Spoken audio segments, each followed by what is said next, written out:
Good evening and welcome to this meeting of the Middletown Township Board of Supervisors. Would you all please stand and join us in the Pledge of Allegiance?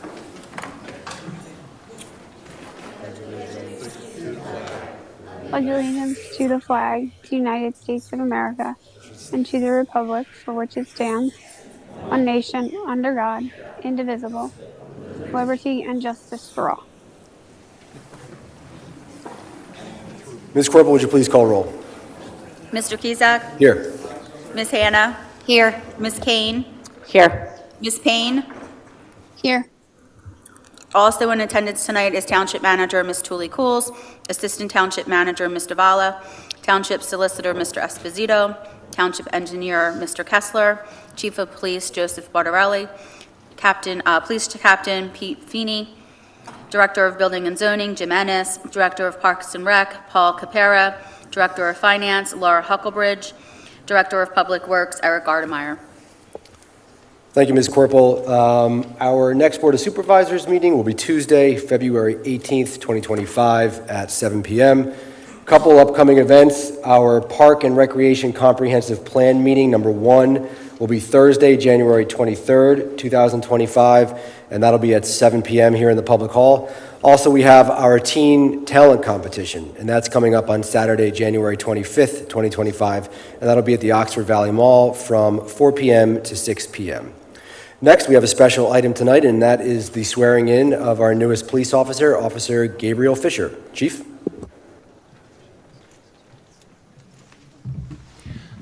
Good evening, Mr. Cusack, fellow board members. I'd like to introduce the newest member of the Middletown Township Police Department, Officer Gabriel Fisher. Gabe grew up in Bensalem and graduated from Bensalem High School in 2019. Shortly after graduation, he answered the call to serve his country and enlisted in the United States Air Force, where he served honorably as a member of the security forces until 2023. After completing his military service, Gabe worked with a great team at Liberty Coca-Cola while pursuing a degree in civil engineering. During that time, Gabe realized his true calling, which was to become a police officer. He worked hard through our hiring process and is now a member of our police department, attending the Montgomery County Police Academy, which he began on January 2nd. So we're excited to have Officer Gabriel Fisher as the newest member of MTPD. Look forward to him serving and protecting the citizens of Middletown Township. And with that, I'll ask Officer Fisher to step on the stage for his ceremonial swearing in.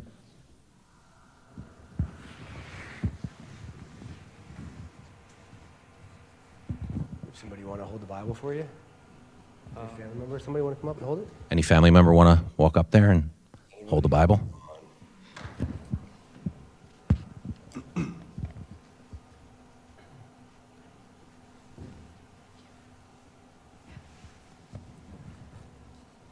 All right, put your right hand on the Bible. Hold up your other hand. You're going to have to repeat after me, okay? So, I state your name. I, Gabriel Fisher, Do solemnly swear do solemnly swear that I will support, obey, and defend that I will support, obey, and defend the Constitution of the United States, the Constitution of the United States, the Constitution and laws of the Commonwealth of Pennsylvania, the Constitution and laws of the Commonwealth of Pennsylvania, and the ordinances of Middletown Township, and the ordinances of Middletown Township, with duty, with duty, honor, honor, and fidelity and fidelity as a Middletown Township police officer. as a Middletown Township police officer. Congratulations, officer. Thank you.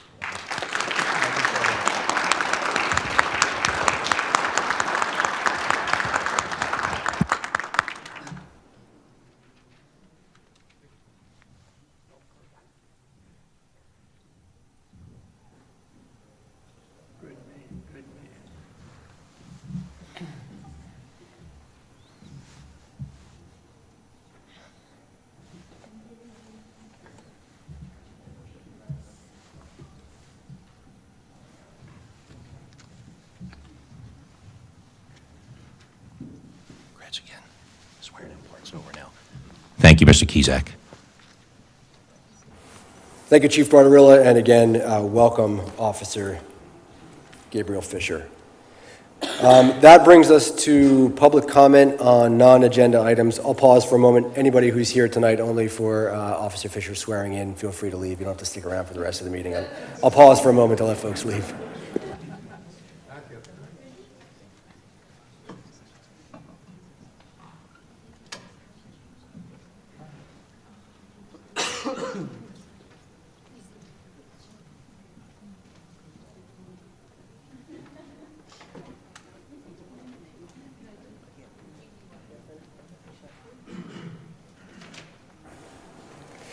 All right, so we do have a sign-in sheet for public comment. Thank you. And the first individual is Dave Cahill. Mr. Cahill.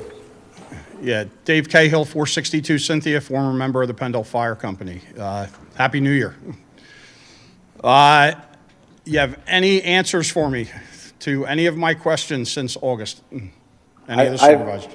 Mr. Cahill, I've answered your questions to the best of my ability. I have no other information. I don't know if other board members want to respond. I've given you everything I can give you. Nothing else to offer. Ladies, this job's more than just smiling and looking good. No answers? I don't know what else he can tell you, really. You've asked him the same questions every week, every month, and he's answered the same. Okay. He's answered you. We are not Pendle Fire Company. We do not have that information to give you, and he's already given you the answer. So I was reading the contract between the township and the fire company. Have you read the contract? So there's supposed to be an annual audit done. So you have audits for every year since the purchase of the tower? We have the Auditor General's audits. It says that the township's supposed to conduct audits. Township Are you has doing the audits? right to ask for an audit, but we do not do You that. do not. So who's watching the good old boys? Who's watching the good old boys from the Pendle Fire Company? Who's responsible for that?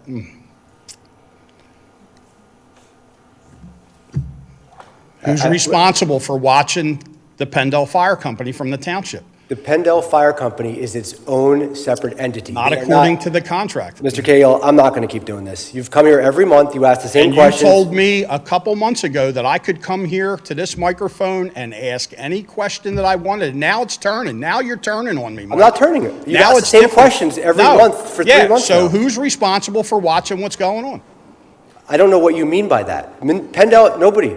Pendle Fire Department is their own entity. They are not Middletown Township. I don't know how many times I can say that or how many different ways I can say it. You asked me back in August what I was driving at. So the Pendle Fire Company has a history of not being able to tell the truth. In '04, they bought an engine and they couldn't tell the truth. Okay? And then in '08, they tried to buy a rescue and they got caught colluding with Pierce. So now I'm asking questions about the loan documents for the tower. And I think the township knows everything about all the money that comes in for them. Even, listen, I'm not making this stuff up. It's Steve Lowe that went to the microphone at a Pendle Borough Council meeting in February of 2023, and he said that they were struggling with members and they were struggling with money. So is the loan the reason why they're struggling? It's a pretty big loan with a pretty big payment. So how much longer can they go on? And what's going to happen? What's going to happen if they shut the doors? What's the township going to do when they don't have the ladder, the second ladder that's supposed to run calls in the township? Somebody has to be looking at the monies. All the money, all their operating money's coming from the township. It's not. It is. It is absolutely Listen, not. they get $54,000 from Pendle Borough. It's not enough to operate. If they don't get your money, they got to close their doors. The revenue for, my understanding is, and you should ask them these questions rather than us, but their money does not come exclusively from municipal funds. They get money from other sources. Okay. So they shut down all their fundraising. They don't rent their hall out. They shut that down. They don't do the spaghetti dinners. They don't do the Mother's Day flower sales, the Easter flower sales. They don't do the bonus club events anymore. They don't do the Halloween parties. They actually did a basket of cheer fundraiser at their fire prevention in October. And I called the county and found out that they didn't have the proper license, the small game of chance license. So who's watching the good old boys? That's all I want to know. Don't have an answer for you, sir. I don't know what you're asking me. I really don't. This is easy stuff. Are you not. reading have you read the contract, Mike? Sure. Yeah. So there's a lot of things that the township should be asking for every year. There's a budget that's submitted at the end of the year for the next year. There was a budget that was just submitted by the end of December for this Can I year's ask budget. what is your goal? Are you trying to put them out What of is my existence? goal? Are you Yeah, trying so to? listen, Is that what you're trying to? yeah, I don't know why you come here every month.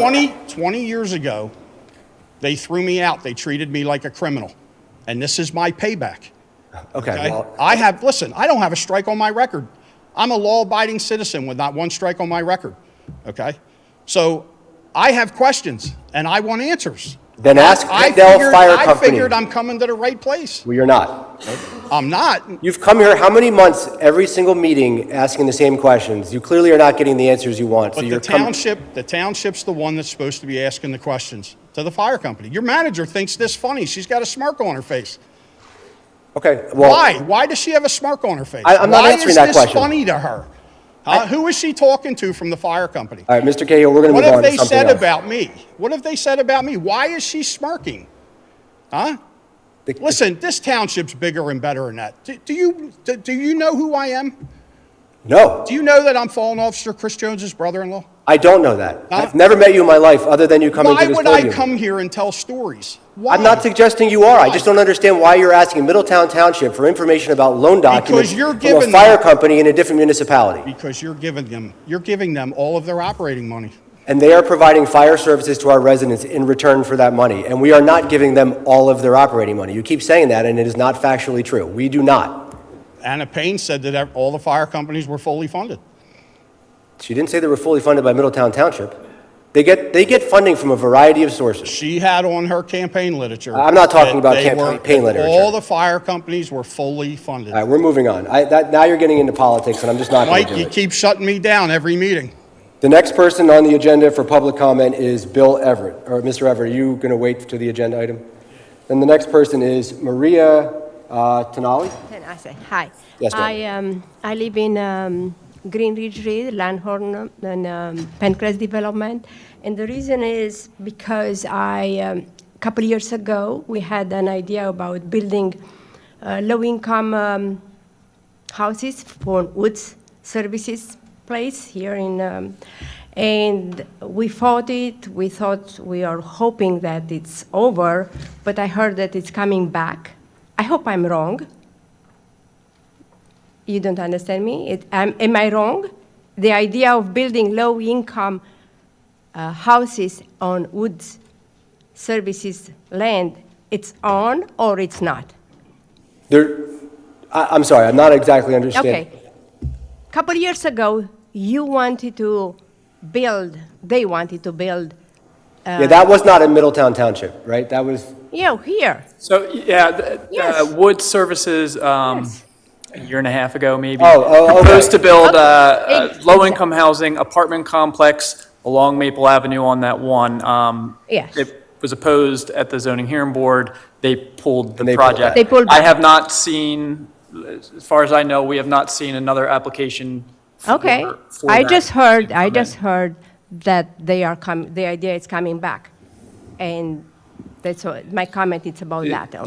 What Woods proposed an overlay ordinance that was at the Planning Commission in December. Okay. That did not get recommended for approval, so they haven't, didn't bring that forward to the board. I don't know, they might be revising that and bringing it back, but that's a zoning Okay. ordinance that would have to go back in front of the Planning Commission again. Okay. And So- what they talked about at that meeting is different than what Okay. you Yes. thought previously. Okay. I'm talking about that low-income idea of bringing people, was reasoning was, oh, they cannot afford in Bucks County, so we should help them by lowering the standard. And my idea, or my comment is, no, if they cannot afford, they should not live here. That's all. But I'll be back if that is coming back on schedule. So as I understand, it's not. There's been no zoning application. If they're going to revise the ordinance that might include something like that, they would have to get that approval and then actually file another application with zoning and/or land development. then So have to there'd be come back there'd be again. multiple applications that would have to come in front Okay. of Okay, different so- boards of the township. I would encourage you to just keep an eye on our website. The Mm-hmm. agendas are always posted, and you can just look each Right. week to see if the Planning Commission or the Board of Supervisors has anything related to wood services. Mm-hmm. But I hope my comment here matters a little bit, so, okay, thank you. If you want to leave your email address with us, I can certainly email you if it's going to be on the agenda. okay, the next individual for public comment on non-agenda items is Fran Grouse. Hello again, Fran Grass, 360 Green Ridge Road, Langhorne. I'm just here again to ask you, to implore you. I was to the last Planning Commissioners meeting, and it was really, really eye-opening and very interesting. I was the only civilian there. Everybody else there was involved in some type of project. So I'm here to ask you again if we could consider putting it online, because I believe that people would be interested, and I would encourage all of the people here in Middletown to begin to watch the commissioners, the planning commissioners meetings and the planning and the zoning board, because I think there's a lot to be learned and a lot for us as community members to get involved in. And if they don't have there's no newspapers anymore. There's no way for this information to get out there to the general public. And I believe that people could really get interested if they had a venue to follow and get involved. So, again, I'm going to ask you if you would please consider putting those things online. Thank you. Thank you. Is there a reason we don't have the planning commissions televised? I know we had talked about it way back when I first came on the board. It's really a policy decision for you. Okay. I believe the last request, when you came last time, you mentioned specifically the zoning hearing board. And I understand today you're talking about planning commission, and I recognize that. I can say with respect to the zoning hearing board, it's a little different because they are separate from the board of supervisors. They are an independent body. They have their own solicitor, and we try very hard to keep there some autonomy between the zoning hearing board and the board of supervisors. Planning commission is a little bit different, I think. So, but your point's well made, and we can certainly take that into consideration if it is purely a policy decision. I sure would appreciate it. Yeah, thank you. Okay, next we have Joe Favoroso. Did I Well, I'm here, I might as well say something. Well, speaking of the, hi, I'm Joe Favoroso, Middletown Township committee member.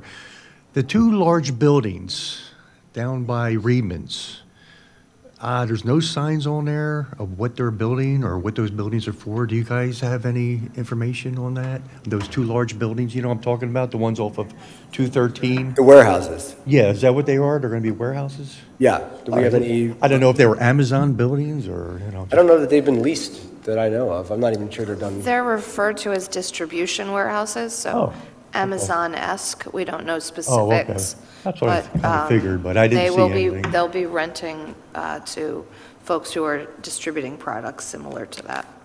Okay. That's, I guess, all I have to say for here. All right, thank you. Next we have, and I apologize, I can't pronounce your last, or I can't read your handwriting, Michael Fani? Fantini, thank you. Fanti, sorry. Hi, Michael Fantini. I'm from Cobalt Ridge. So the issue I have that I just can't get off of my head is the issue with the trash contract. Now, I know it sounds like we're beating a dead horse here, but the problem I have with the trash contract is that our trash service was utterly amazing. It was fantastic. It was the best trash service by far that I have ever seen. And when you have something like that, you don't give it up, ever, because you'll never get it back. And that's the key. The key is when we mismanage things and we slowly deteriorate certain things that we have, eventually we're going to reach decay, right? And I've lived in Middletown Township my entire life.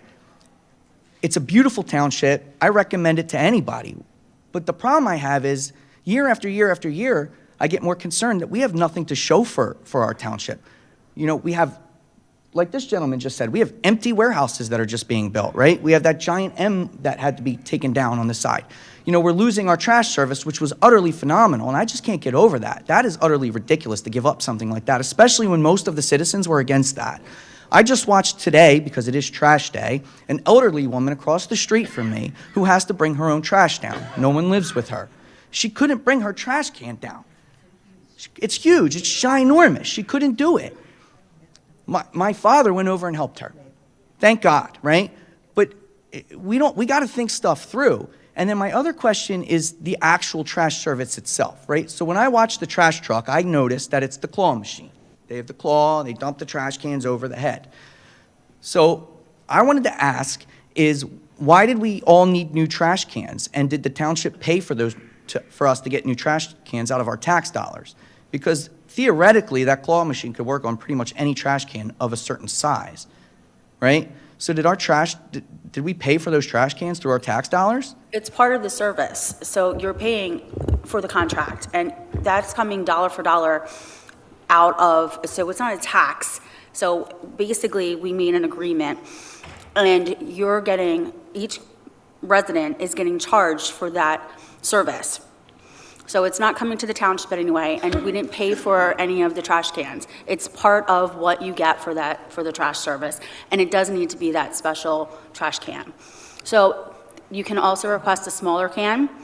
So people that can't, don't want a larger one, you can request a smaller can. And there are exclusions for people who are handicapped or are unable to move the big can. Can you give them that information?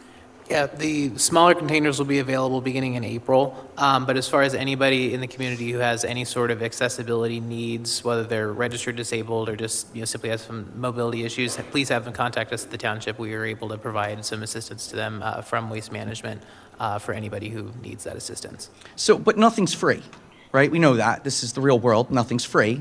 Those trash cans are being paid for somehow, whether they're incorporated into the price of the service. The price, one of the reasons what we had to look at was the price of this service. And the service that we chose was cheaper by far from the service that you had originally had, which is one of the reasons why we have gone with this new service. So it was cheaper, I understand that, but it was still paid for. And the reason it was cheaper, obviously, is because the labor is cheaper. There's less people, right? So you're getting less pickup days and less bulk items. So I know why it's cheaper. It's not cheaper because of the service or the trash cans. It's cheaper because we lost service. That's why it's cheaper. We lost an entire day of service. If I could just answer, the toters are owned by Waste Management. Yes. They're owned by Waste Management. The cost, the increase was, as you know, significant to maintain. And we did survey residents, it was 50-50. It was maybe 51-49. There was not a majority in the community that made the request to leave it as is. And I think that the 75% cost increase, I can't remember the percentage, Nick. To maintain the existing service would have been 75% increase. Did anybody look into leverage or competition? Surely it's a gigantic Yeah, wait, so let me contract. just, because you started out from the premise saying we took away a service, and that's not what happened. No, we lost the service. I didn't say you took away a service. We didn't, lost that but you service. understand our contract ended. We had a contract that was 3 Yes. years that expired. So Yes. we had to start, we are a public entity and we're not a private citizen. We have to go out to public bid. So we had to put this out to the public marketplace, and it allowed any waste management hauler to bid on trash service for our township. Waste Management was across the board the lowest bidder. So what we went with was the lowest bid from, so you said, do we have leverage? We did. We put it out to public bid. That's all the leverage we have. Right, but they won the bid based on the lower level of service. No, we voted as a board for this level of service. They brought us several options. We ultimately selected this one. We could have stayed as with the trash service that we had before, but the price increase we felt was too high to impose on our residents. Every single one of the 10 different service options that was evaluated, Waste Management was the lowest bid across the board. The two other companies that bid would have actually been significantly more expensive than what Waste Management put in their bids for. Even keeping that original service. It would have been way more expensive to stay the same. Even other bids of other trash companies. Way What more we're saying expensive. is Waste Management was the cheapest of all the bids that we Of got all the bids. across the board, yes. Across the board. Okay, so that's good. I'm at least glad to hear that. But the problem that I have is, again, losing such great service. That is something that I understand a price increase too. I'm not mad about a price increase. I'm mad about losing service, because when you lose service, all we have is service, right? Prices are going to rise regardless. It's inflation. But when you lose a service, you never get that service back. And the reason I'm saying that is to be honest, is because I'm part of a union, the largest union in America, okay? And the problem is when people don't get involved in a union, right, you get contracts. I understand contracts very well. When people aren't paying attention, you start losing things over time in those contracts. And before you know it, you are a shell of what you once were, right? You just keep losing and giving concessions. And that's kind of what I'm worried that Middletown is going to turn into. That if we keep gaining concessions and losing the great service that made Middletown great, right? This is what made us great. The trash service, the roads, the communities, not too much traffic, plenty of things to do, the shopping experiences, the restaurants. These are the things that made Middletown great, and I'm just worried because I don't want to lose these things. So when I see the trash service being amazing, like incredible, like, right? We can all agree on that. The trash service was It's funny. excellent. It's funny you say that because I don't think that is necessarily felt through township wide. When you see the complaints that we got week after week after week about the previous service, I don't know that everybody would agree with you that the trash service was phenomenal before. But having said that, I understand your point. It was much better than this one. We can at least say that. But so that's my concern. My concern is just watching this township not kind of deteriorate with just bad decisions or bad contracts and things like that. And I'm not saying you didn't do your due diligence. That's not what I'm saying. I'm not accusing anybody of anything. I'm just saying that we don't want to lose these things. We don't want to give concessions in Middletown. That's not what we're about. We are Middletown. This is a place we want people to come and live. We want to be happy to live here. So that was my concern. I thank you for listening. Appreciate it. Thank you. That's everybody that signed up on the sign-up sheet, but is there anybody else who would like to make a comment, public comment on a non-agenda item? All right, seeing none, we will move on to the consent agenda items, and those are as follows. Item A, consideration of authorizing payment of the January 13th, 2025 bills list in the amount of $1,903,591.50. B, consideration of approving the January 6, 2025 minutes of the public meeting of the Middletown Township Board of Supervisors. C, consideration of approving payment certificate number 2 final for the 2024 CDBG curb ramp replacement program in the amount of $9,869,083 for final items completed for the project. D, consideration of approving final security release number 3 final for McHale's Kitchen and Bath Land Development in the amount of $45,054.05. Consideration of authorizing purchase of road condition assessment software from Vitalytics in the amount of $22,308. F, consideration of redevelopment authority grant resolutions number 25-02R through 25-06R, accepting the grant awards. G, consideration of appointing Joseph Lemming to the Environmental Advisory Council. H, consideration of appointing police labor attorney. And I, consideration of resolution number 25-07R, adopting fee schedule. Do we have to make an appointment for police labor attorney? For police labor attorney, do we have to make an appointment, or that's just in as a consent agenda item? If you could just say who you're appointing as part of the consent agenda. Okay, so for item H, consideration of appointing Ryan Cassidy from the law firm Eckert Siemens as police labor attorney. So those are the consent agenda items. Is there a motion? I make a motion to approve all consent agenda items as stated. Thank you, Ms. Corporal. There's been a motion. Is there a second? Second. There's been a motion and a second. Any board questions? I just have one question on the road condition assessment. Was that in the capital budget? Okay, and is that coming in at the same rate that it was in the budget? Yes. Okay. And then I guess my other question is around,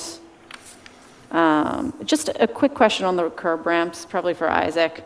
I'm looking at, the amounts that we pay. Can you just talk me through the mobilization and the maintenance and protection of traffic items that are on there? It looks like they're kind of just flat totals that we pay out, about $18,000. Can you just walk me through exactly what that fee is that we're paying? No, that's a good question. You see those two things in most contracts that deal with either roadway or roadside kind of work. Mobilization is for the contractor to mobilize all their equipment, get to the site, move around to do all the things that are in the contract. And that is a lump sum item in the contract. So when that starts, it's not paid until they're completed everything with mobilization. Then it's paid in one lump sum cost. And that line item, similar to the other ones, is one they bid on when they submit their bids, when we review them, and then when the contract is awarded. Similarly, the maintenance and protection of traffic is also a lump sum item. That is to not only for vehicles that might be traveling around the neighborhood, but also with the curb ramps, pedestrian traffic. You'll see them put the fencing around the corners when they're working, anything to really protect the public during the construction phase. And likewise, that's not paid until they complete all the work they do in the contract, and then when they remove and clean up the site, it's a lump sum that they apply for payment at the end. All right, so this is just a lump sum that they ask for, and there's nothing that we can go back and validate that that's actually what they paid out. It's just a lump sum, because $10,000 and another $8,000 on top of that for those two items seem like a lot of money. It does seem like a lot when it's in kind of that one lump sum amount. I will say when we compare it with other bidders, when they come in and we review them, those do range quite a bit. Those are pretty consistent with a project that involves that many ramps, as we've seen the last couple of years. But bidders, the contractors, they will sometimes put in, numbers for those things that range quite a bit. And it depends on what their unit costs are for some of the other items in the bid as well. So when we review those, we do look at that and see if that's consistent with some of the pricing we've seen in the industry in the last few years as well. Any other board questions? There's been a motion and a second. Any questions from the public? Seeing none, all those in favor say aye. Aye. Aye. Opposed? Consent agenda items pass 5-0. Aye. We got you, Ms. Payne. 5-0 on the consent agenda items. That brings us to the next agenda item, which is consideration of preliminary and final land development plan approval for Piazza Volkswagen Car Dealership, US Route 1 and Woodburn Road, Langhorne, PA 19047, M1 Light Manufacturing Zoning District C, Commercial Zoning District. Yes. Good evening. I'm Ed Murphy here tonight on behalf of the Piazza Family Limited Partnership. Last month, if the board will recall, I appeared, and at that time we obtained a conditional use approval to expand the sale and service of automobiles at the existing Piazza location to include this 20,000 square foot building that's been vacant for quite some time at the corner of Woodburn Road and Lincoln Highway. We deferred the board considering the land development plans last month because there was an open question about the appropriateness of either keeping open or closing an existing entrance and exit on Woodburn Road. It's been there for years. It's a full movement access point today. And the reason we deferred action was the Planning Commission had recommended this fall the complete closure of that Woodburn Road access point. We agreed with staff that they wanted to have TPD weigh in again on the appropriateness of that recommendation because in their earlier review last fall, TPD had no issue with maintaining it as is. More recently, late last month, in response to a request from the township staff, TPD came back with a further piece of correspondence, which I'm sure you've seen, that recommends not the complete opening of it or the complete closure of it. It recommends that there be a continued right in and right out turning movement at that location. The reason being that TPD felt that they did not want to back up traffic on the other abutting roads by not allowing Woodburn Road traffic headed south to make a right in to the site, or customers leaving the site wanting to go south on Woodburn making a right out onto Woodburn. So they do recommend closure of no left in or no left out, which we are agreeable to. So tonight we're here seeking approval of the land development plan with that modification to limit access point on Woodburn Road to right in, right out only, but no access left in or left out. Thank you, Mr. Murphy. I'm obviously aware that that was a concern at the Planning Commission and something that this board was interested to hear TPD's thoughts on. And so just again, to be clear, the access point on Woodburn Road remains, but it's only right in, right out, no left-hand turns. Okay. Left in, left out would be prohibited. Understood. And Mr. Kessler, you've had an opportunity to review this as well. Any concerns?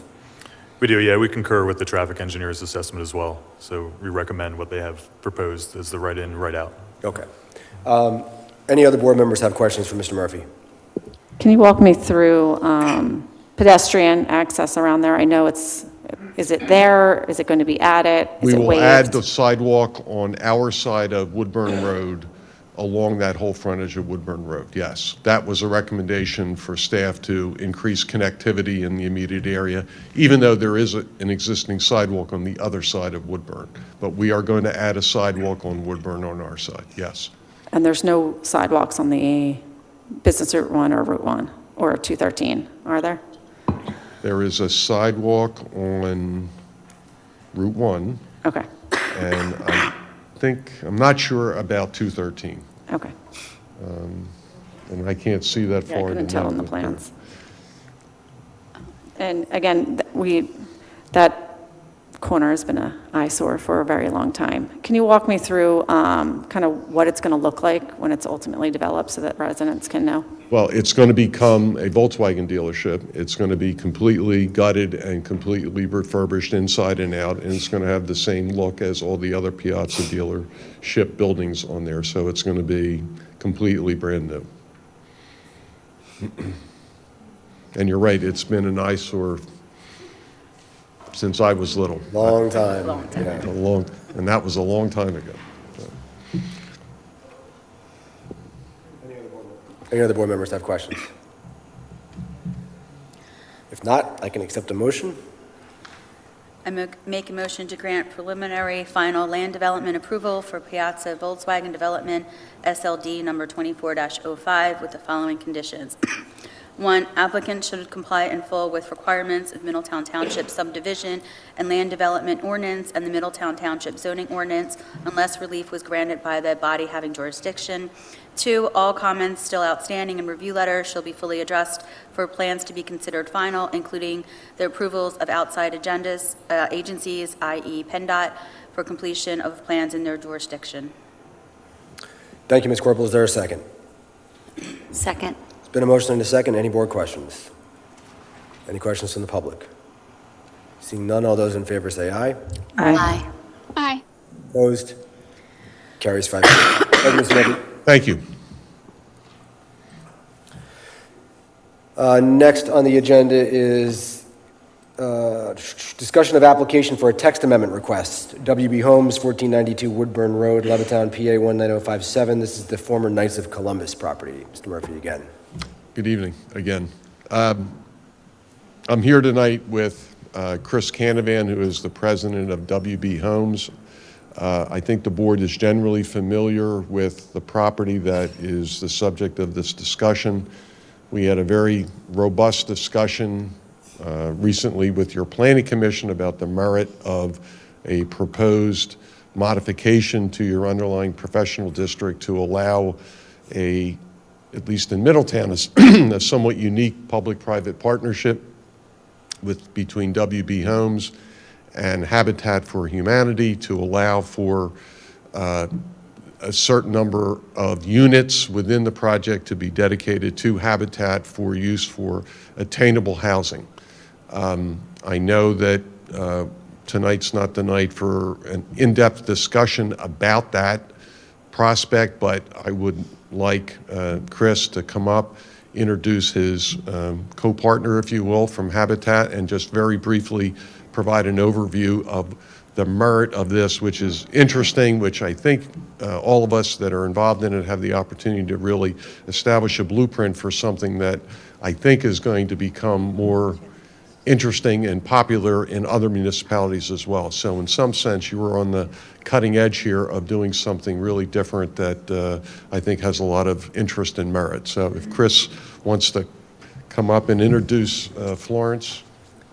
I appreciate you being here for this, I guess, sort of a preliminary discussion. And we will keep it very brief. Yeah, no, I appreciate that. Respect your time. Certainly, it's an intriguing idea, the involvement of Habitat Humanity and the prospect of building some attainable housing in the township. So definitely interested. Thank you, Mike. And so, yes, I'm Chris Canavan. I'm the president of WB Homes. We've been in business almost 40 years, have built neighborhoods throughout Bucks, Montgomery, Chester, and we're building up into Lehigh counties now. With me this evening, and I'm honored to have her with me, is Florence Kowalczyk from Habitat for Humanity. She is, and her organization will be our partner for the attainable units within the development if this is moved forward by this board. The goal behind this is, and it comes out of looking at an underdeveloped property, which is the Knights of Columbus location at 1492 Woodburn Road.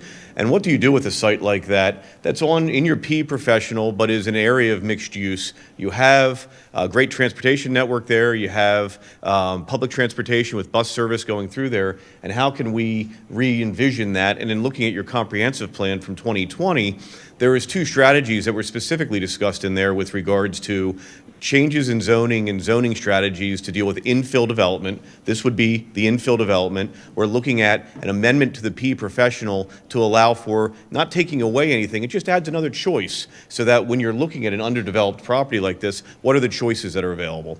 And this would add another residential option, which would allow townhomes. And the townhome option then was developed after much discussion with staff and a lot of feedback from the county of there's one base level townhome allowed, which is a lower density, but then there's a density bonus if you can bring attainable housing into the neighborhood. That attainable housing, and at the suggestion of the Planning Commission, we had originally come in at 15% of the units. They asked if we would move that to 20% of the units, which we were agreeable to. Habitat was quite happy about. And so what does attainable housing mean? We're using that as a differentiation from other terms that are discussed, like affordable housing, things of that nature. It would target households with an AMI, average median income, of less than 100% of the Bucks County total, okay? And within Bucks County, when we're talking about the AMI, the 100% mark for an annual gross income is $114,700. The 120% to $137,640. To sell these townhomes at market rate, we probably will be selling to people in the 120 to 150% of the AMI. So how do we get some units that would be available for people have used the term workforce housing, for the people who provide the services for this community, whether it's firefighters, the young police officer who just got sworn in. This is a great opportunity to do that. And I think that we have come up with a good model within this ordinance and in working with Middletown to really represent that well. I think the other unique part, and I'll let Florence speak to that for just one moment, is how do we ensure that once we create these units, and in this development, we'll probably have 6 units out of the 33 to 34 we'll create that will be attainable. How do they stay attainable not only for the first home buyer, but to the next, to the next, to the next, and that it's a generational thing, so that we're not just creating it for a one-time hit. So Florence, if you don't mind just speaking to that for a moment. Sure. Hi. So back in 2022, Habitat started our land trust model. So from now on, any home that is sold by Habitat is sold under this model, which means, first of all, Habitat retains ownership of the land, and so it keeps us involved in the process. And the family, the household, when the time comes to sell, has to sell to another income-qualified household. So as Chris mentioned, the AMI of around 100%, which in our area right now, you're looking at a nursing assistant, you're looking at a physical therapist. I mean, these are people that we need in our community and really can't afford to live here. We'll be able to make sure that they'll be permanently attainable for the future. And the way this will work is we will convey to Habitat, and we will build the houses. They'll be WB Homes. They will have a WB Homes contract with them. We're not doing a model where Habitat builds them. We think it's better if we have consistency. They will be units that look like all the other units within the development, indistinguishable that way. The inside finishes, we'll have some conversation with Habitat about what they want to be the final finishes there. But we will sell it at a obviously very steeply discounted price so that they can then hit the mark for this. And obviously we're sharing that cost across the other townhomes that are within our development. But we think that model will work well. And we look forward to having a full discussion on this when we consider the ordinance hearing with the board. Happy to answer any questions. Thank you. I appreciate you both being here. It's, there's a couple of things about this that are interesting to me. I mean, one is facing what is sort of becoming obsolete, this P professional zoning district. I mean, commercial office space is obviously not attractive right now. And so coming up with a creative idea on how to do something with the space, but also I think something this board, or at least a number of us have talked about a lot, is the lack of attainable housing and the difficulty for the types of people in our community, like you've just described, that can't buy homes in this community. So this is, there's a lot of interesting features to it. So we appreciate the coordination between your two organizations, and appreciate you being here to introduce the idea. Look forward to the full proposal. different discussion. Any folks have any questions or concerns? I actually, if you could just walk through, I know for WB Homes, these will be townhomes. Is it expected that in the other areas of professional development that it'll still be townhomes, or will it be things like condos and apartments that are able to be built? The ordinance is specific. It only has attached product like a townhome or a twin.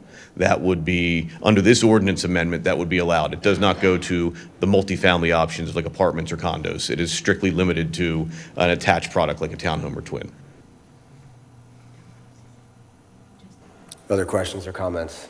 I just wanted to make a comment. So I'm excited to see the proposals as well. I know a lot of people grow up in Middletown and want to stay part of the community, but just can't financially afford any housing here. So I would like to see, some attainable housing for, younger generation to be able to start living in our community and staying here. So thank you. Thank you very much. We appreciate it. Thank you. Have a good evening. Are we planning on messaging the actual amendment and the wording and everything to the public before the hearing? We can. They are going to be required to notify residents within a certain area. Okay. Yeah. All right. So, I have this scheduled on your February agenda. Okay. So there will be notifications, right? Yeah, so we are going to be required to also put public notice out there, put it in the newspaper. It'll always goes on the website as well. All right, thank you very much. Next on the agenda is consideration of the purchase and upfitting of 5 Ford Interceptor SUV all-wheel drive police patrol vehicles. Captain Feeney. Good evening. The police department tonight is requesting authorization to purchase, as you said, 5 new police vehicles, Ford Police Interceptor all-wheel drive SUVs. As you know, with our maintenance and fleet management, we get a lot more life out of our cars than is typical. So they'd be replacing 5 older cars, 2007 Crown Victoria, a 2011 Crown Victoria, 2 2015 Ford Explorers, and a 2018 Dodge Charger, all of which are well in excess of 100,000 miles. And beside that, with our vehicles, the idle time they get probably doubles the realistic mileage from what they actually have on the odometer. Last year, due to inavailability of the Ford product, we bought all sedans, which left our SUV fleet for inclement weather kind of lacking a little bit. This year, the SUVs are available, so that's why we're purchasing all SUVs this year to try to make up for those ones that we couldn't purchase last year due to inavailability. The Ford Interceptor has really become the standard for a fleet SUV in this day and age. They've been reliable and worked well for us. The purchase would also allow us to maintain our reliable fleet to be able to provide the best police services we can. Total cost for this is $341,495. We're fortunate to secure an RDA grant for $105 to go towards this purchase. So it leaves the township's obligation at $107,390 to complete the purchase of the 5 vehicles and upfitting for them. Be happy to answer any questions you might have about it. Thank you, Captain Feeney, and of course, we always appreciate the Redevelopment Authority for their grant award, which significantly helps us offset the purchase of these new police vehicles. Any questions from any board members from Captain Feeney? For the SUV, can you walk me through, it sounds like we utilize them in certain weather conditions. We utilize them all the time as regular patrol vehicles. They don't sit just for inclement weather, but certainly they are helpful when we have the inclement weather. And like I said, last year we replaced several SUVs, but had to replace them with sedans because the Ford SUV simply wasn't available. They had a backlog in production, and we simply couldn't get them.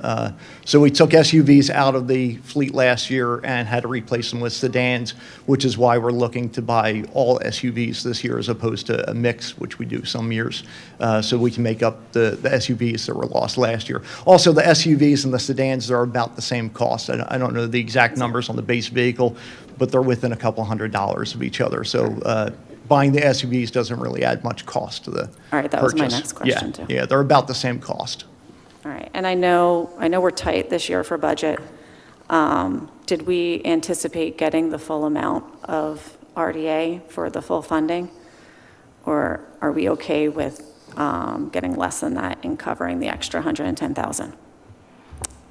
We'll be able to handle it, but it is, we go through this every year at this time with both the public works vehicles and the police vehicles.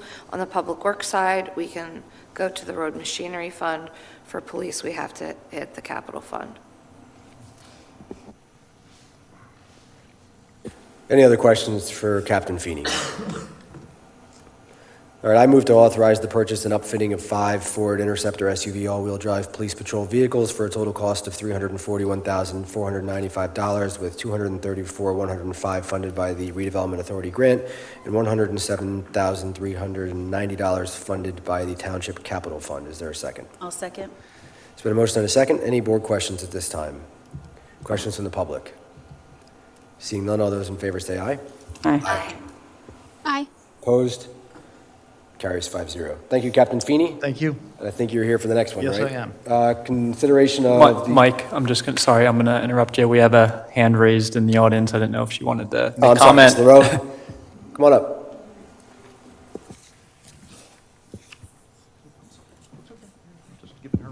Thank you. My name's Lauren LaRoe. I live at 18 Seckle Pear in Levittown. I just had a question about how long these vehicles, you expect them to last, and when we can start switching over to electric vehicles, and did you look at that? So a couple things on that. We can't estimate exactly how long the vehicles will last, but we get typically anywhere from 8 to 14 years out of a police vehicle. It varies with mileage and damage, and we have all bought cars where some cars just don't last as long as others, and maintenance issues come into play. But just for example, again, the vehicles we're replacing are 18 years old, 14 years old, 2 10-year-old, and 1 7-year-old vehicle. So we do get a lot of life. We are probably, if we're not the last, we are one of the last departments that still has Crown Victorias that have been out of production for over 10 years in everyday service. So we get a lot of life out of our cars. As far as the electric vehicles, they just have not, there isn't an electric vehicle developed yet that can handle the electronics that police vehicles have and have enough useful life to get through repeated shifts. Because again, some of our cars get used one shift at a time. Some of them, they finish a shift and someone's taking it right back out the next shift. And the electric vehicle technology just hasn't come that far to be able to do those things. Thank you, Captain Feeney. All right, so the next agenda item was consideration of the purchase of 5 G-Tech police in-vehicle cameras. Computers, actually. The police department, again, we're requesting permission to purchase 5 G-Tech in-car computers. They would be replacing 5 older Service Pro computers that just are no longer adequate to keep up with the technology that we need every day, the IT demands between computer-aided dispatch, e-ticketing, state and federal record systems, and our records management system. The older computers just aren't able to keep up with the technology at this point. The GTAC computers are designed specifically for in-service use. They're ruggerized. They should have better longevity. They also have faster processors that can keep up with the systems that we use today. They'll work faster, more reliable. They're also more adaptable to future technologies as these systems evolve. We're constantly using new databases and new computer systems that require, more capacity from the computers that we use. We generally update a couple computers a year to keep on top of that rotation, to keep with the latest technology. So this is all part of the overall IT plan for the township and the police department specifically. The cost for them is $22,932.55. That's CoStar's pricing, so that's about the best that we're going to get. And this was part of the township's IT capital plan for this year to replace those 5 computers. Again, I'll answer any questions you might have on that. Thank you, Captain Feeney. Yeah, and from my perspective, this is a it's a public safety, but also an officer safety issue to make sure that we do have the best and most reliable computer software for the officers when they're out there on patrol. Any questions from any board members for Captain Feeney? Yeah, how many computers do we need to replace in total going forward in our, like how many Surface Pros do we need to move over? So over time, it would be 30-some computers. Again, some of them are newer, just purchased last year and will last us for some years to come.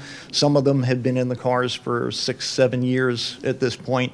So we just rotate out the oldest ones and a few newer ones each year on an ongoing basis. You know how technology, cell phones, everything gets faster, better as time goes on. So we just generally rotate through a few a year so that we're keeping up with that replacement instead of having to maybe buy 30 or 35 in 1 year because they're all out of date.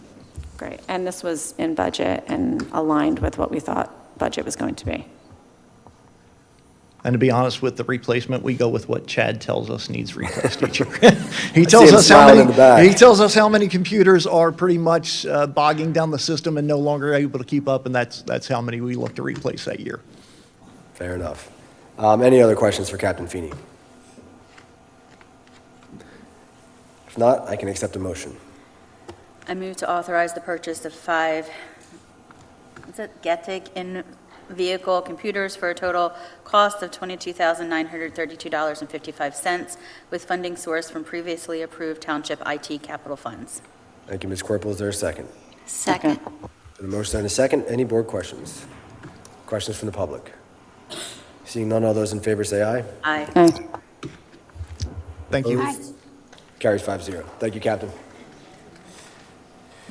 Next on the agenda, consideration of resolution number 25-01R, authorizing application to the Bucks County Community Development Block Grant Program. Mr. Valla. Good evening, Supervisors. Every year for the last 3 or 4 years, the township has put in an application to the Community Development Block Grant Program. It is federal funding that is administered locally by Bucks County to construct ADA curb ramps. This is a ongoing requirement that the township is looking to fulfill by adding ADA accessible ramps throughout the township. We are looking to apply for 20 ramps in the Juniper Hill neighborhood. There's a lot of work to be done in Levittown. We've been putting in a good dent over the years, but there's still several years worth to go. And so we'd be looking to put in an application at about $162,000. It is within the capital budget for both construction, and then the rest would be to cover the engineering costs. At the request of Bucks County, the granting agency, they requested some dialogue about this resolution as part of the application process for any public feedback and awareness at this juncture. This will come back before the board if awarded to construct, not only for authorizing advertisement of bids, and then subsequently to actually award a contract for construction. So this, hopefully, if we're successful with the application, will not be the last time you hear about it. So today, all we're talking about is authorizing application for the program. Exactly. Okay. Any questions for Mr. Valla? Not a question for Mr. Valla, but I'm wondering if maybe at a separate meeting, we could walk through, maybe Mr. Kessler, you can walk through the breakdown of the costs for the ramps.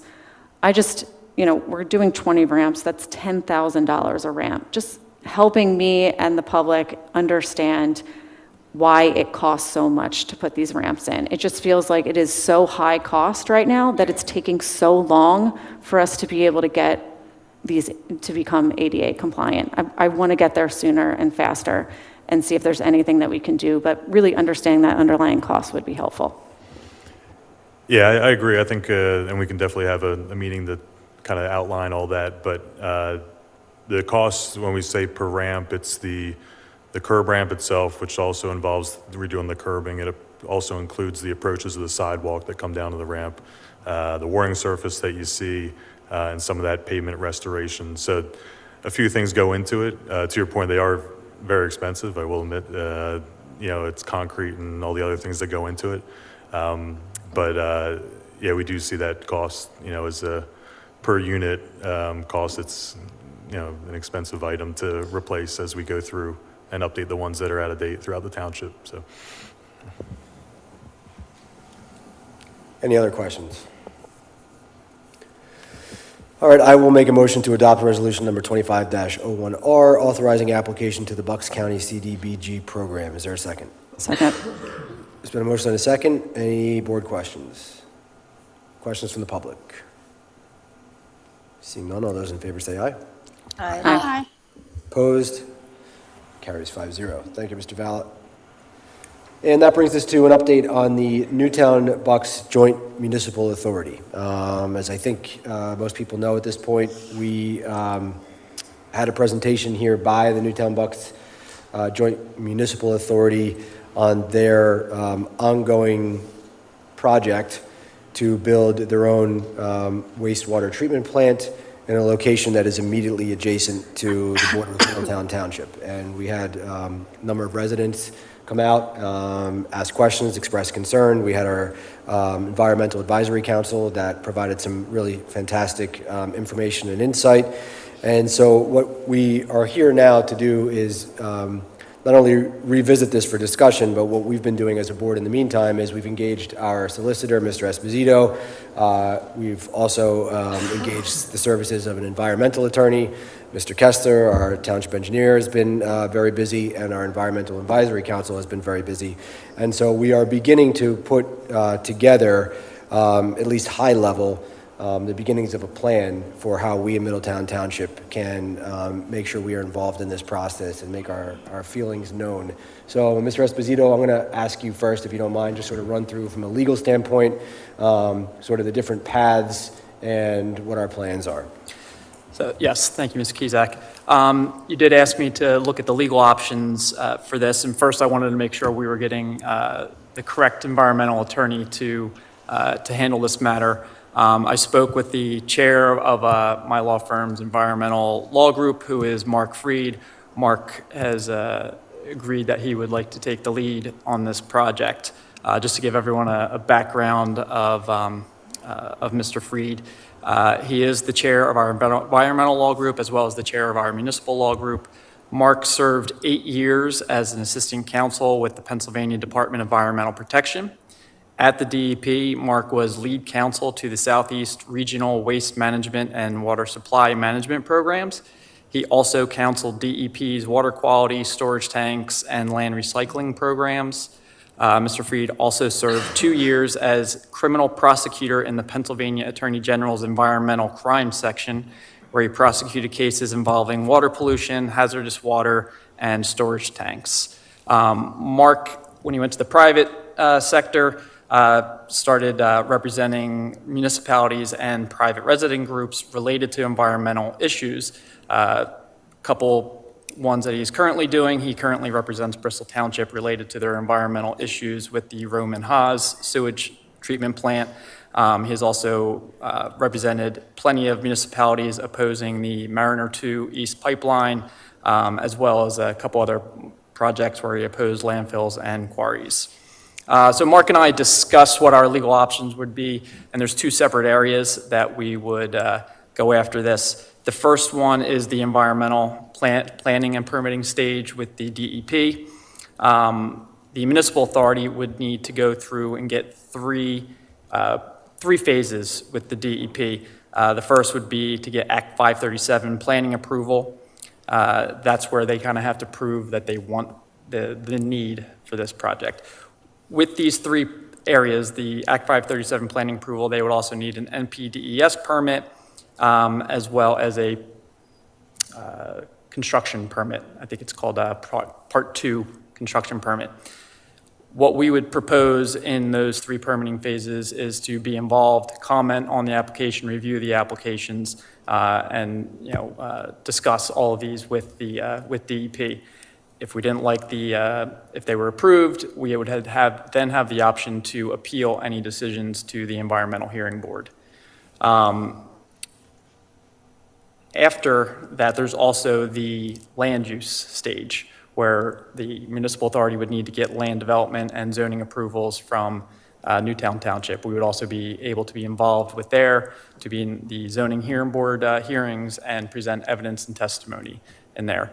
What we are suggesting to the board tonight is to permit us to write a formal letter to the Department of Environmental Protection to let them know that Middletown is an interested party in this. They are a border township, and they specifically border this property, and we would like to be notified of any permit applications or anything moving along with this project. So that's the environmental DEP side of it, and so that would be the first phase, sort of making our presence and involvement known to the DEP and basically letting us into the conversation so we are involved in every phase of this thing, right? Yes, and we would also, even if they didn't notify us, which they probably will, we will keep, they have to send out public notices. We would review all of the notifications to make sure we're always included. Can you just give us a general idea of everything you just talked about, all these hoops that they have to jump through? How long is that process like? It's going to take years. Okay. It's going to take years for them to get all of the permitting approvals from the DEP as well as the local approvals. Okay. And then the other aspect of this is, I guess, the land development part, right? Yes. And so can you just talk in a little bit more detail about what that involves? So the land development part is, there's two aspects. The first would be zoning. They're going to want to build this plant on, I think it's roughly a 15, 17 acre property over there. Don't know the size and scope of what they're going to build. I believe we've talked about the zoning. They can only build on 10% of it as currently under the zoning ordinance there. If they want to build it slightly bigger, or if they want to encroach on setbacks, they would have to go into the Middletown Township Zoning Hearing Board. We would be able to go and participate in those hearings and oppose, become a party, cross-examine any of their expert witnesses, present our own experts and testimony. If they were approved there, we would have the ability, if so decided by the board, to appeal to the Court of Common Pleas any zoning approvals. I just want to emphasize that point just to make sure that so we would get party status at the Newtown Zoning Hearing Board, which would give us the opportunity to bring witnesses, cross-examine, and potentially appeal to the court.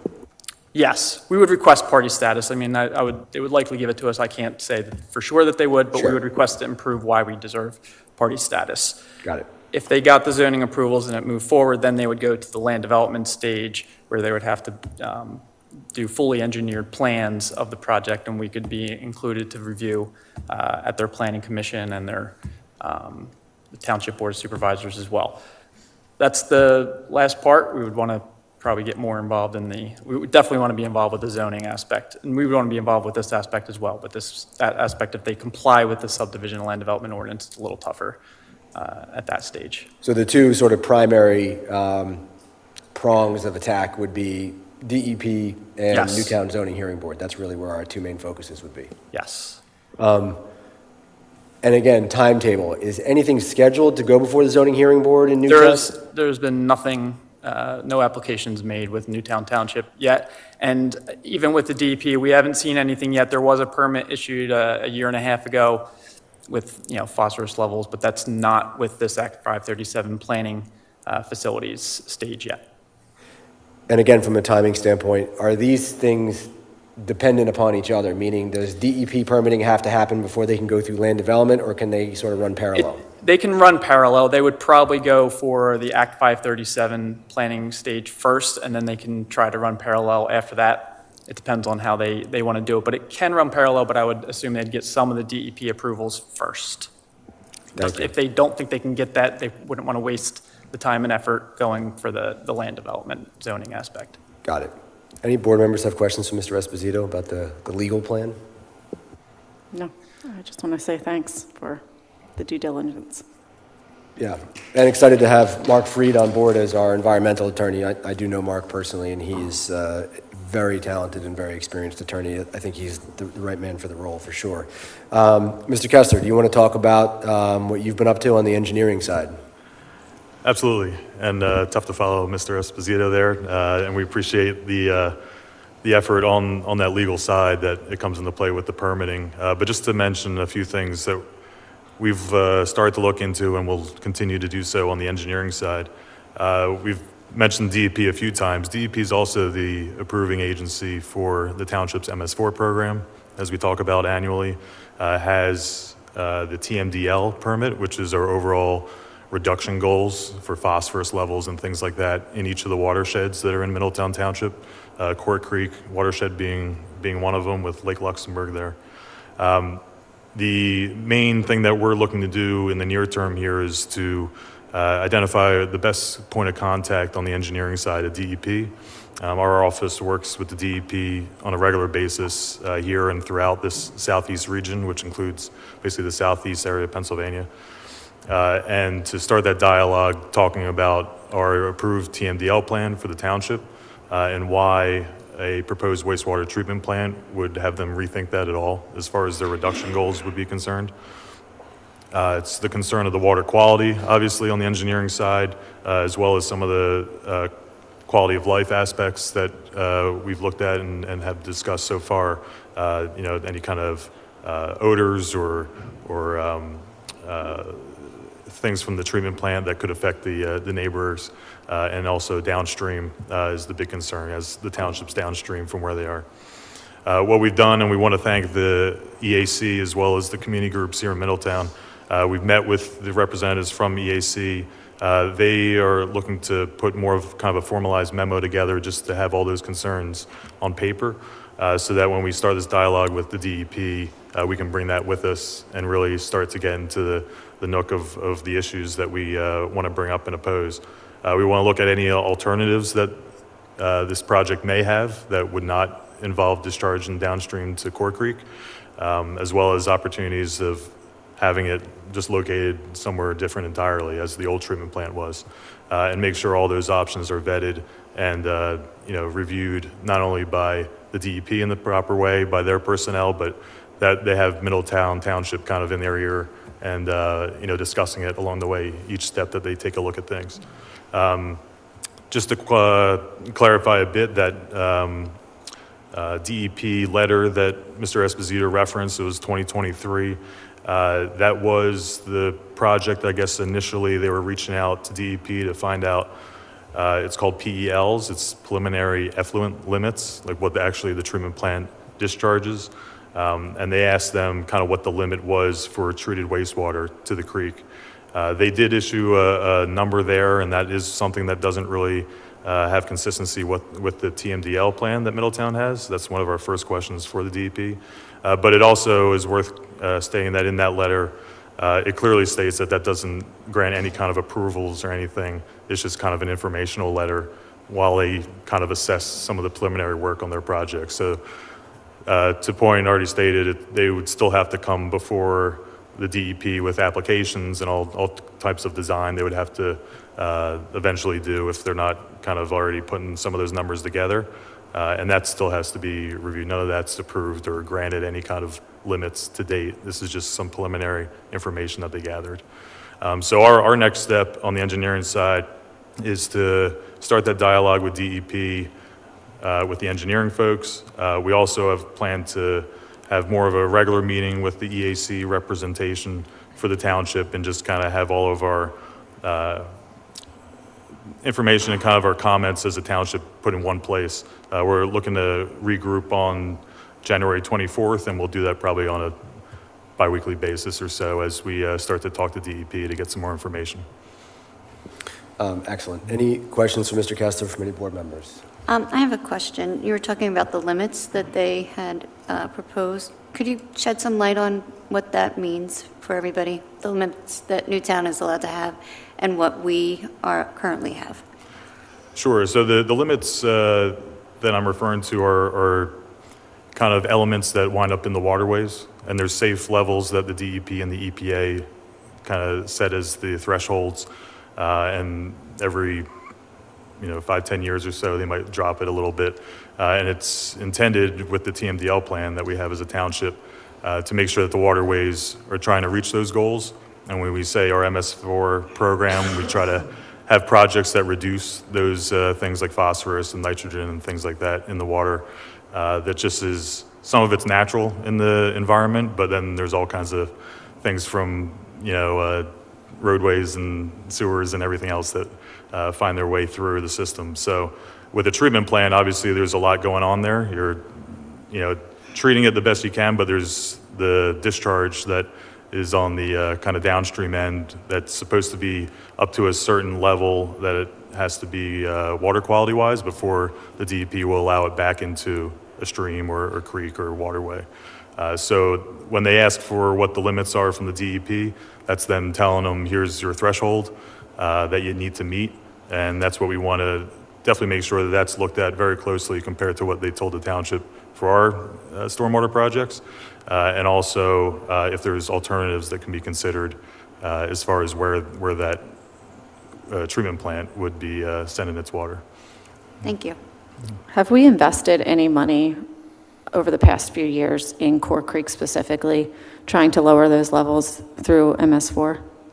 Have we had any projects? I'd have to check all the locations of some of the basin retrofits that we've done and see if somewhere in Core Creek. I know there's a stream bank project that's on the kind of proposed list over the next couple of years.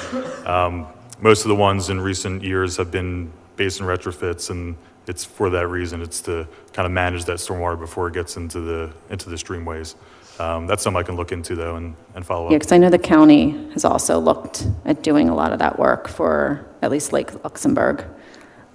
So yeah, I would be interested in seeing how much we've spent so far as a municipality and county to just increase those levels back up. Yeah, absolutely. And it's important to note what you just said, that the lake obviously is on county property, right? It's in the county park. So they are definitely a big part of, taking a close look at this and making sure that, we look at every option possible when it's addressing the engineering side for this proposed plant. Yeah, and I'll just make the comment that we have already, but do plan to continue and even increase our coordination with county leaders, our state and federal leaders, and make sure that everybody that can be involved in this process is involved in this process. Any other questions for Mr. Kessler?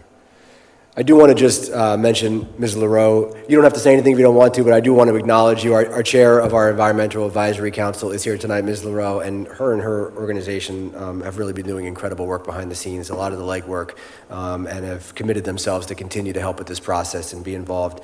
Again, some really, really smart, impressive people on that committee that are helping us work through these issues. It's complicated, but I could not be more proud and pleased with the team that we have put together and the effort that's been expended. So, we're going to do our best. Any other questions? Okay. So I will open this up for public discussion. If any members of the public would like to make a comment, ask a question. Mr. Everett?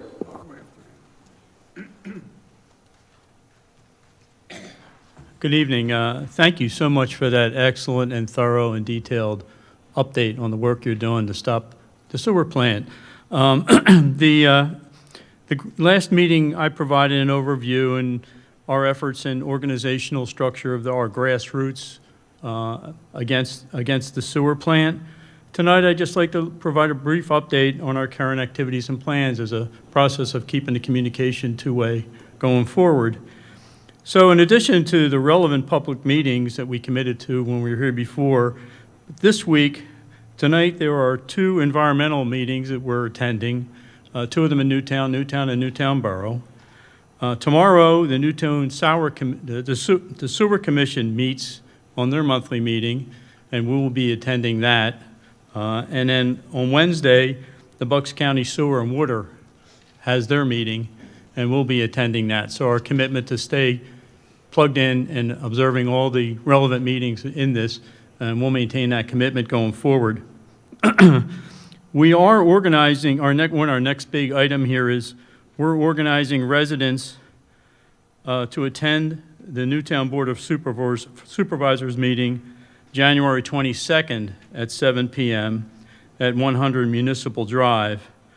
We do encourage you to attend there also if you can, to help support our effort.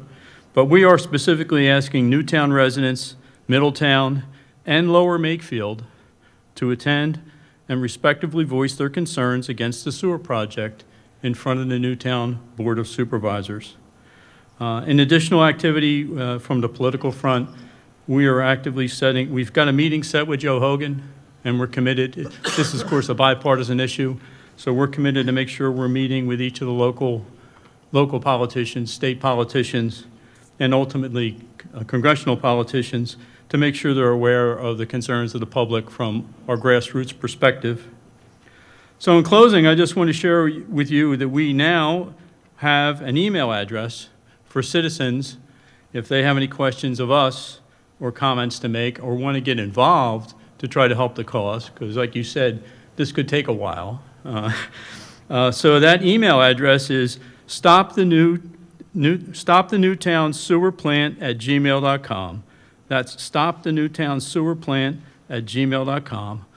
That email is monitored by our outreach committee, and they'll get anyone who submits an email to it will get a response, a personal response from our outreach committee.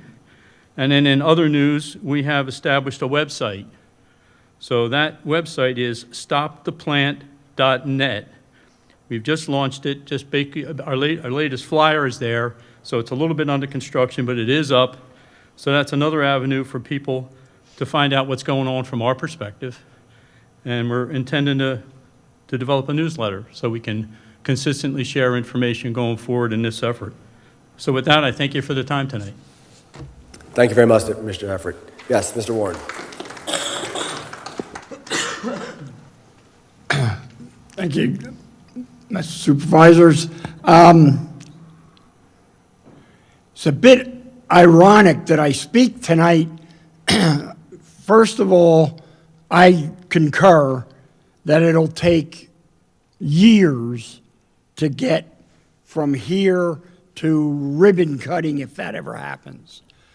However, the ironic part is, as one who has experienced delay, diffuse, and defeat through much of my professional life with the county and PennDOT, where people tried to stop development of roads, bridges, etc., by permits and going through charges and town meetings. Perhaps after next Tuesday, that years and years of delay may be cut, at least from the federal level, to just years of delay. I say that not necessarily sarcastically, but something to keep an eye on, depending on what or how permitting process may be affected at the federal level, drifting down to the state. Permitting may not take as long after next Tuesday as it did last Tuesday. Something to keep an eye on. And we should stop it. Thank you, Mr. Warren. Anyone else with a comment regarding, yes, sir, Mr. Fantini? Sorry, thank you for hearing me speak again. But sitting here listening to this is the problem. This should be unfathomable. This shouldn't even be a question, right? Like, nobody wants a sewer treatment plant in their backyard, let alone, especially the folks in Newtown. There's no way. So my problem is this, how does stuff like this even happen? How does this even get to a, you know what I mean? To where this is even a decision that's going to be made, right? In the Middletown Township, they're going to try and discuss this, but it shouldn't even be a question. So my concern is, even with the trash service, and then even with services like the Middletown Police Department, you know, when we're up here questioning how much money they need, it's all about priorities. If you have to raise my taxes to give some more money to the police department, go for it, please. It's priorities, right? I want to protect and serve, and I thank you. We have one of the best police departments anywhere. I love Middletown Police. They're amazing. Just like I used to love our trash service. So, you know, you guys aren't going anywhere, I promise. You're good. You're good. You're good. You're good. But it's about priorities, and this is the stuff that worries me. For me, I would never fathom that this would happen, especially in our own backyard, and yet it is. So when I come up here and I speak, it's not to criticize, it's not to complain, it's to be, you know, proactive in not allowing things like this to happen in our own backyard so we can keep Middletown, and not Philadelphia. You know, and that's what we want. We are a suburb. We enjoy living in a suburb. That's why we live here. If we wanted to live in a city, we'd live in the city. So, you know, all I'm trying to say is this is the problem, and we need to be careful and fight things like this and fight to keep our fantastic services so we can continue to be Middletown. So thank you. Yeah, I 100% agree. I think that's what you're hearing from us. We're taking this seriously. This was, we found out about it with an article that was on Levittown Now. I did way back when, and it's getting all of the information, trying to peel out the information. So yeah, we're trying. I think we're taking it seriously. I agree with you. It should not be in our backyard. Thank you.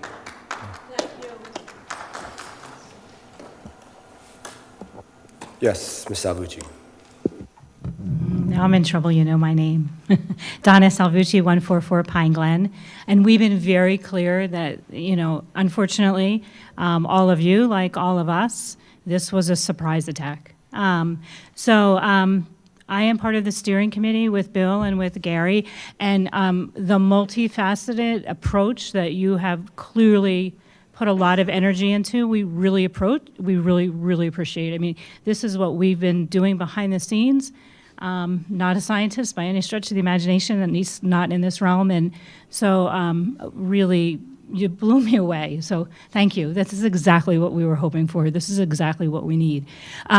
Just a thought I had as I was listening to your very thorough presentation. I know the DEP at some point has public comments. If you ever need public comments in anything that you're doing, just give us a holler. You know who we are, clearly.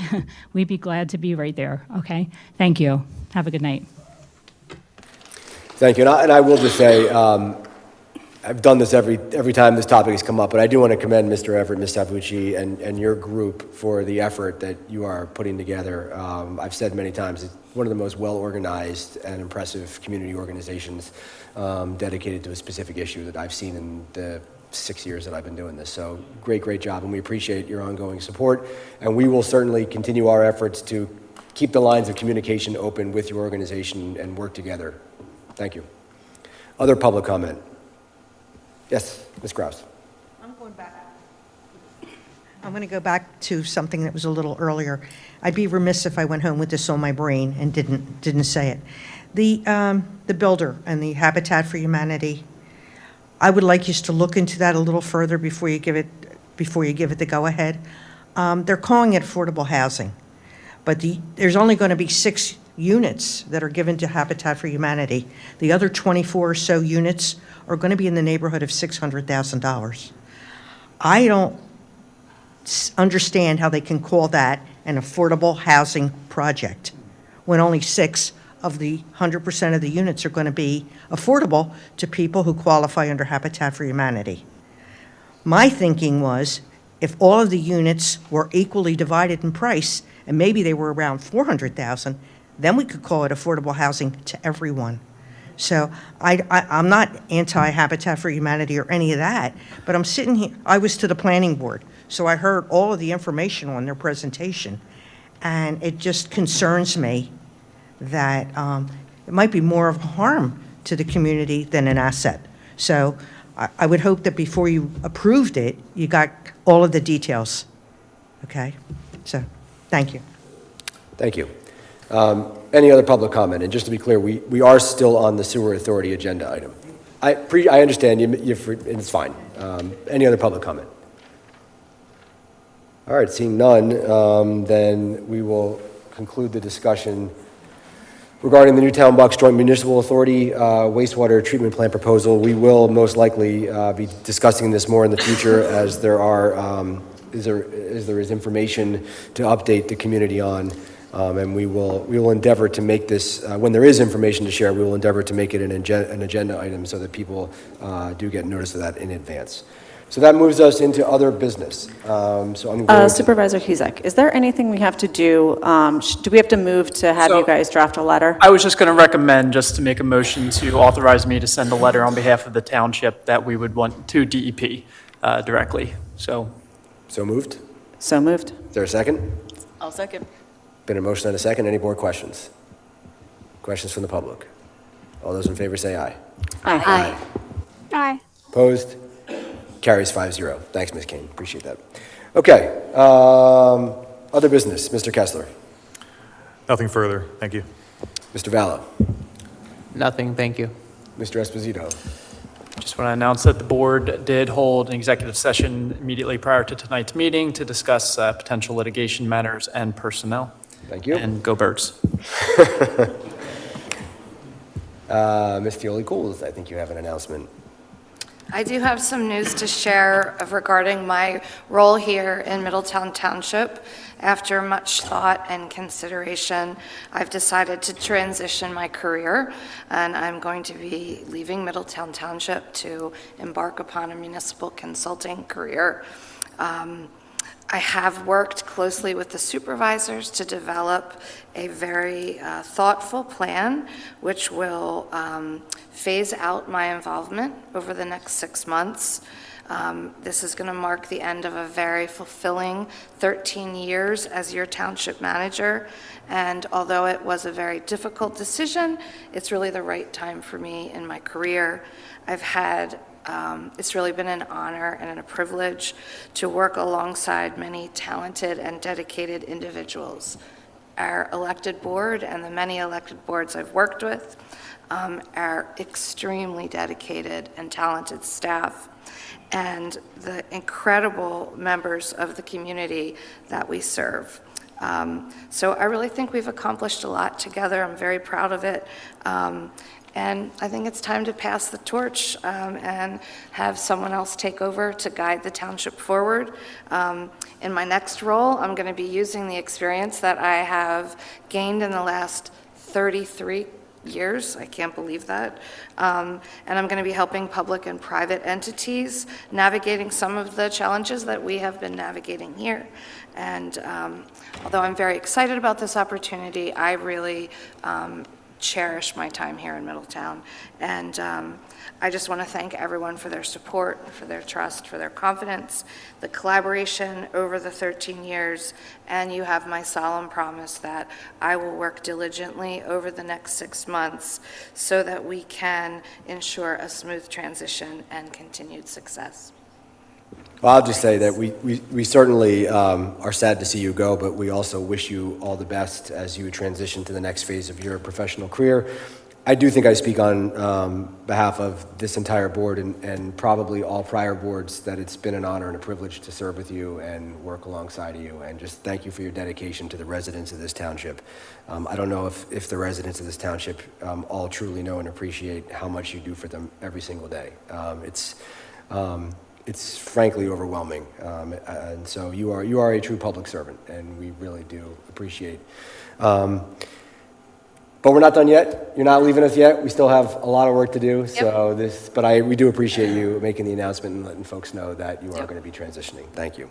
And I am wearing my green also for Go Birds. All right. Ms. Corporal. Nothing, thank you. Ms. Kane. Nothing further. Ms. Hannah. Nothing, thank you. And I have nothing further, so I will accept a motion to adjourn. I'll make a motion. We are adjourned. Thanks, everybody.